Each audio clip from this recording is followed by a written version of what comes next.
Քարոզարշավի ընթացքում հնչեցին խոստումներ ու ծրագրեր, որոնք քաղաքական ուժերը սպառնում էին հաղթելու դեպքում իրագործել, բայց խորհրդարան անցան միայն այն ուժերը, որոնց խոստումներն արժանացան ընտրողների վստահությանը։ Հանրապետական կուսակցության ընտրարշավի լոկոմոտիվը վարչապետ Կարեն Կարապետյանն էր։ Ներկայացվող ծրագրերը չափավոր, ոգևորիչ, միաժամանակ հավասարակշռված ու իրագործելի։ Նույնիսկ ընտրություններին հաջորդած կառավարության առաջին նիստին վարչապետը հայտարարեց, որ անցնում է աշխատանքի արտակարգ ռեժիմի, խոստացածը կյանքի կոչելու համար։ Իսկ ինչ է խոստացել ՀՀԿ-ն։ Գործադիր խոստումներն ամփոփել է ընտրարշավի ամբողջ ընթացքում ու երկրի ամբողջ տարածքում վարչապետի նախընտրական ակտիվությունը լուսաբանած Նայիրի Մուրադյանը։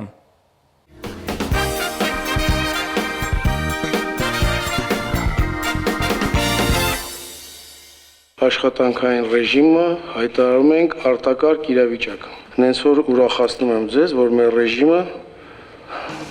ավելիա ծանրանում։ Այսպես հայտարարեց վարչապետ Կարեն Կարապետյանը խորհրդարանական ընտրությունների ավարտից հետո կառավարության առաջին նիստում։ Պետբյուջեով նախատեսված կապիտալ ծախսերը կառավարությունն ավելացնում է 50 միլիարդ դրամով։ Գործադիրն առանձնացրել է պետբյուջեով իրականացվելիք 98 միլիոն դոլարի հասնող ծրագրերը։ Դրանք պետք է իրականացվեն այս տարի։ Մենք այս քայլին գիտակցաբար գնում ենք եւ հատուկ ընտրություններից հաջորդ կառավարության նիստին ենք ասում, որպեսզի որևէ մեկը մեզ չմեղադրեր, որ մենք պոպուլիզմով ենք զբաղվում, որովհետև այս լուծումը մեր մոտ նախապատրաստված էր մինչև ընտրություններ։ 98 միլիոն դոլարի հասնող ծրագրերը միայն պետբյուջեի միջոցով պետք է իրականացվեն։ Իսկ ինչ խոստումներ տվեց վարչապետ Կարեն Կարապետյանը նախընտրական քարոզարշավի ընթացքում, որքան ներդրումներ խոստացավ կառավարությունը Հայաստանի համար պետություն մասնավոր հատված համագործակցության արդյունքում։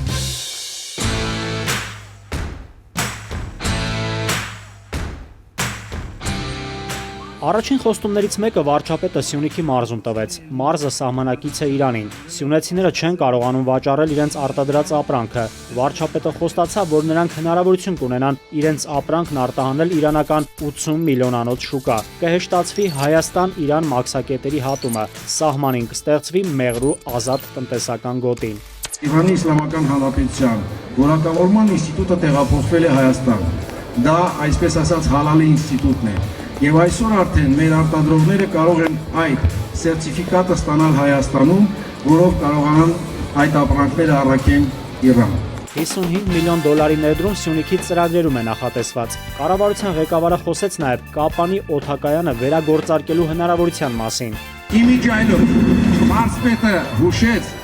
որ մենք չենք ասել մի մեծ ծրագիր, որի մասին մարզպետը այս պահին բանակցում է Կապանի օդանավակայանը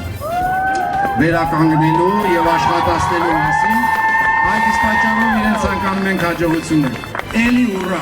Մոտ 95 միլիոն դոլարի ներդրումային ծրագիր էլ նախատեսվում է իրականացնել Տաթևեր ճոպանուղու տարածքում։ Կստեղծվի մոտ 1500 նոր աշխատատեղ։ Տաթևեր ճոպանուղու Հալիձոր կայանի շրջակա տարածքում կկառուցվի Տաթևի դարպասներ համալիրը։ Ծրագրի առաջին փուլով նախատեսվում է ստեղծել այցելուների կենտրոն, ազգային խոհանոցն ու ավանդույթները ներկայացնող սննդի օբյեկտներ, ավանդական հայկական խաղերի եւ ժամանցի կենտրոն։ Տարածաշրջան այցելող զբոսաշրջիկների թիվը կքառապատկվի, հասնելով տարեկան 400,000-ի։ Վարչապետը հայտարարեց, որ այս տարի Հայաստանում 830-ից 840 միլիոն դոլարի ներդրում կարվի։ Դրանից 109 միլիոն դոլարի ներդրումը նախատեսված է Վայոց ձորում։ Կստեղծվի 2450 աշխատատեղ։ Մարզում ուշադրություն կդարձվի 4 ճյուղերի՝ գյուղատնտեսության, գինեգործության, հանքային ջրերի բիզնեսի եւ զբոսաշրջության զարգացման վրա։ 109 միլիոն դոլարը դա այն գումարն է, որ մենք ենք տեսնում։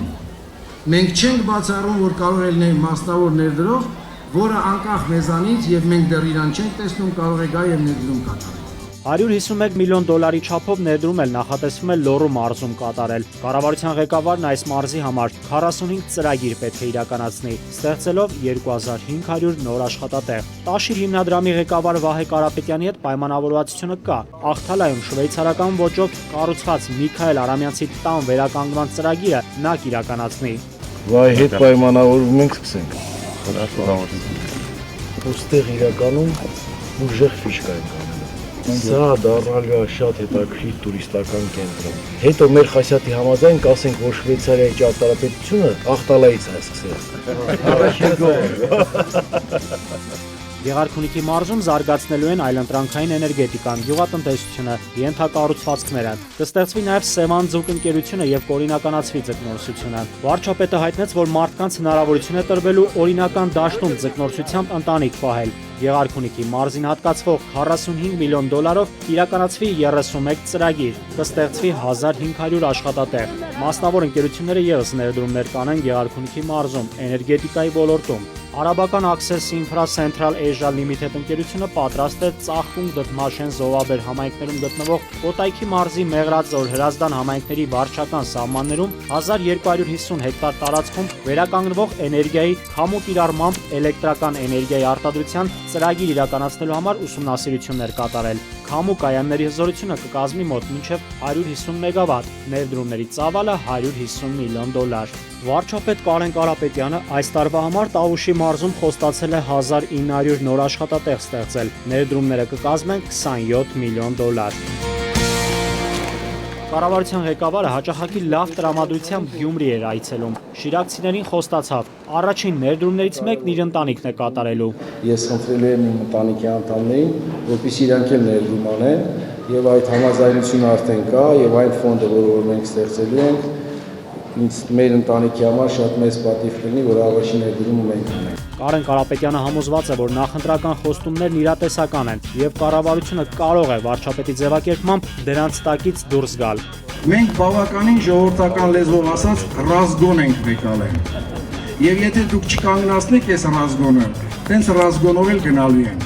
Իմ գործընկերները ասեցին, ուզում եմ վստահ լինեք, որ մենք պոպուլիստական բան չենք ասել։ Չենք փորձել արհեստական դուր գալ։ Ասել ենք այն, ինչի տակից կարող ենք դուրս գալ։ Մենք վստահ ենք, որ ինչ որ հայտարարում ենք անելու ենք, այդ վճռականությունը ունենք։ Քարոզարշավի ընթացքում եղան նաև մասնավոր խոստումներ ու շատերը կառավարության ղեկավարից աջակցություն էին խնդրում։ Լոռու մարզի Սպիտակ քաղաքում էլ մի տղամարդ վարչապետ Կարապետյանին խնդրեց իրեն ժամացույց նվիրել։ Իսկ երբեք ոչ մի երկրի վարչապետ ձեռքի ժամացույց նվեր չի տվել։ Եթե քեզ համար դժվար չէ, շատ ուժեղ ես ասում։ Որովհետև դու Կարապետյանն եք։ Շատ արամ։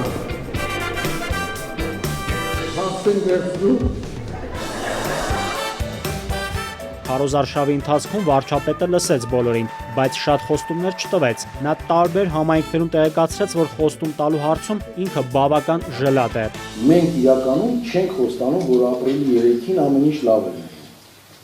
Զարթնելի ենք ու միշտ արև ալնելու, գույները ռոզովի են ալնելու, մեր տների խալադիրնիկները լցված ալնելու, ամեն ինչ լավ ալնելու, կաշառակիրները վերանալու են եւ այլն։ Մենք ուղղակի խոստանում ենք, որ մենք շատ քրտնաջան ենք աշխատում, որով ինչքան շատ աշխատող ունի, այնքան շուտ ենք արդյունքի հասնելու։ Ամեն օր քրտնաջան աշխատում։ Այս քարոզարշավն առանձնահատուկ էր նրանով, որ կառավարության ղեկավարը խոսում էր միայն հաստատված ծրագրերի, դրանց ժամկետների եւ ոլորտային ներդրումների մասին։ Միայն այս տարի Հայաստանում ներդրվելու է 830-ից 840 միլիոն դոլար։ Առաջիկա տարիների ընթացքում ներդրումների ընդհանուր ծավալը կկազմի 3 միլիարդ դոլար։ Նայիրի Մուրադյան, Post Factum։